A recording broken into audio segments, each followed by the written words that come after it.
So today I want to walk you through how to make cake balls. You need a box of cake mix, a tub of frosting, and some chocolate coating. First, bake the cake. For these cake balls, I used a pumpkin spice cake recipe from Duncan Hines' website.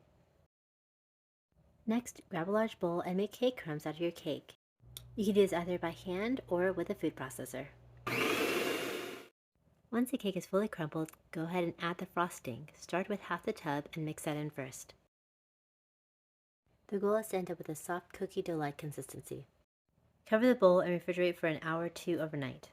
Once the cake balls have chilled, add some wax paper to a 9x13. What I do to get started is that I first spray my hands with some Pam, just a little bit, and then that'll make sure that the dough doesn't stick to your hands. I use a 1.5 tablespoon cookie scoop, and then I just roll it in my hands. These don't have to be perfectly round, they just have to be kind of ball-ish. You'll be covering them with chocolate, so they don't have to be perfect.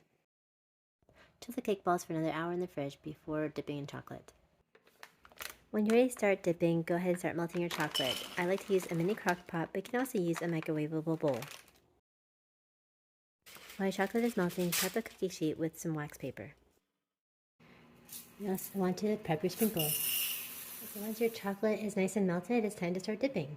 So what I usually do is bring out about 5 cake balls at a time when you're first starting out and dip them in chocolate using some toothpicks. Using a spatula, cover the cake ball with chocolate.